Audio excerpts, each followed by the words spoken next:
Après l'annonce du nouveau modèle Seba de Mistral, OpenAI vient de dévoiler au grand public Orion, son nouveau modèle d'intelligence artificielle le plus avancé à ce jour. Ce modèle a été entraîné avec une puissance de calcul et un volume de données sans précédent. Il est plus précis que tous les modèles d'OpenAI et hallucine moins. Mais même si c'est une mini-révolution pour OpenAI, elle a été contrainte d'échelonner son déploiement à cause d'un gros problème. Qu'est-ce que ce nouveau modèle et pourquoi il met en PLS OpenAI ? C'est ce qu'on va voir tout de suite. Hello à tous, c'est Anas et bienvenue dans ce nouvel épisode de Lundi Levé, une série où on revient sur toute l'actualité de l'écosystème startup de la semaine. Comme je le disais en intro, OpenAI vient de dévoiler GPT 4.5, aussi connu sous le nom de code Orion. Il est disponible dès maintenant pour les abonnés ChatGPT Pro et arrivera dès la semaine prochaine pour les abonnés Plus et Team. Ce modèle a été entraîné avec une puissance de calcul et des volumes de données inédits, mais OpenAI précise que ce ne sera pas un modèle de nouvelle frontière comme le sera GPT-5. OpenAI affirme que la taille accrue d'Orion lui donne une connaissance du monde plus approfondie et une intelligence émotionnelle plus développée. Mais certains signes montrent que les bénéfices liés à l'augmentation des données et de la puissance de calcul commencent à s'essouffler. Parce que même s'il excelle sur des tâches comme la compréhension du langage naturel, GPT 4.5 n'atteint pas tout à fait les performances des meilleurs modèles d'IA spécialisés dans le raisonnement comme O3 Mini, R1 de DeepSeek ou Claude 3.7 Sonnet sur des benchmarks académiques complexes comme AIME et GPQA. Mais il égalise ou dépasse les modèles non spécialisés dans le raisonnement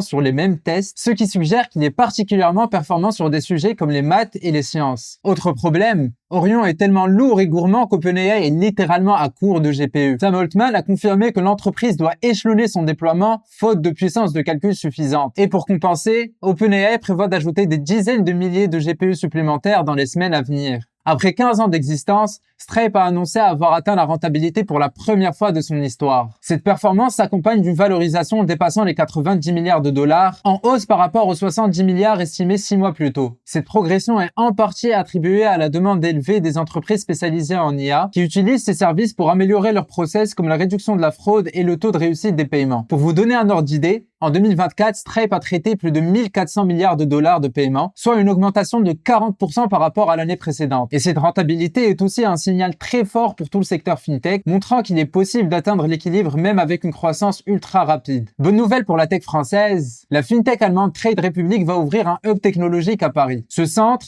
dédié au développement produit et à l'innovation, s'ajoute à ceux déjà existants à Berlin, Londres et Stockholm. L'objectif est de recruter les meilleurs talents tech pour renforcer leurs équipes d'ingénieurs, avec un focus sur l'amélioration de l'expérience utilisateur et le développement de nouvelles fonctionnalités. Il faut dire que la France est un marché clé pour Trade Republic. Avec plus d'1 million de clients, c'est leur deuxième marché après l'Allemagne. Et ils ne comptent pas s'arrêter là. L'ambition, c'est d'atteindre 10 millions de clients en Europe dans les 5 prochaines années. Ce hub parisien est aussi un signal pour attirer des talents locaux, dans un contexte où la France cherche à renforcer son attractivité pour les fintechs internationales. Le moteur de recherche IA Perplexity annonce le lancement d'un fonds d'amorçage de 50 millions de dollars pour investir dans les startups qui développent des technologies ou des produits basés sur l'IA et qui peuvent enrichir l'écosystème Perplexity. Ce fonds sera dirigé par le cofondateur et CEO de Perplexity, qui veut faire de cette initiative un levier pour attirer les meilleures innovations en IA. Perplexity veut capitaliser sur ce fonds pour élargir ses capacités technologiques, mais aussi créer des synergies avec des jeunes pousses qui pourront s'appuyer sur leur plateforme. Concrètement,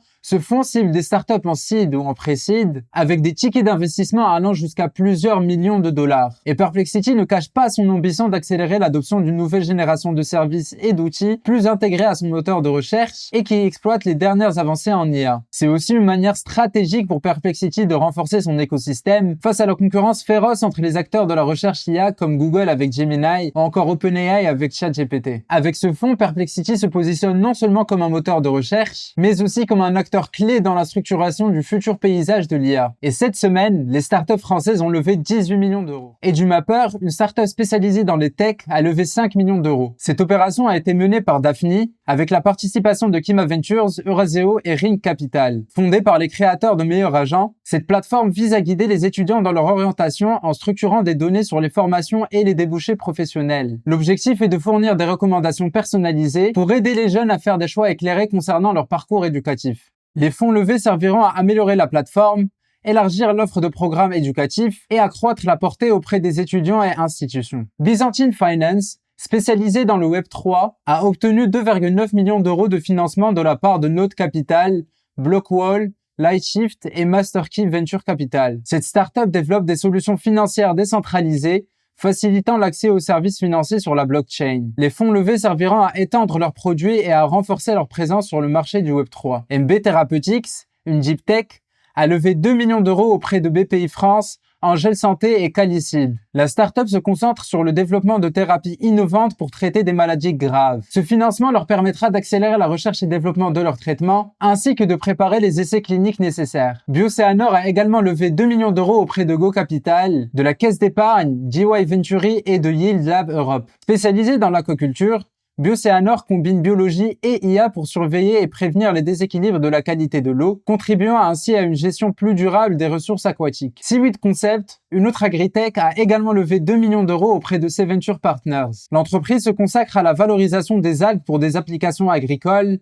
offrant des alternatives écologiques aux produits chimiques traditionnels. Les fonds seront utilisés pour développer leurs produits et étendre leur présence sur le marché. Etra, spécialisé dans la deep tech, a levé 2 millions d'euros auprès de BPI France, de l'Agence spatiale européenne et du Centre national des études spatiales. La start-up développe des technologies avancées pour le secteur spatial et ce financement soutiendra leurs projets de recherche et développement ainsi que leur expansion industrielle. Akidaya, dans le secteur de la cybersécurité, a obtenu 1,3 million d'euros de Vinci, Bouygues Télécom Construction Venture, BPI France, Paris Business Angels et Provence Business Angels. La start-up propose des solutions pour sécuriser les accès sensibles sans infrastructure réseau. Les fonds levés serviront à renforcer leur technologie et à élargir leur clientèle. Enfin, Vegetal Food, une start-up dans la food tech, a levé 1,2 million d'euros auprès d'Elevation Capital Partners. L'entreprise développe des produits alimentaires innovants à base de végétaux, répondant à la demande croissante de solutions durables et saines. Ce financement permettra d'accélérer leur développement produit et leur expansion sur le marché. Et merci à tous d'avoir regardé jusqu'à la fin, et à la semaine prochaine pour un autre lundi levé.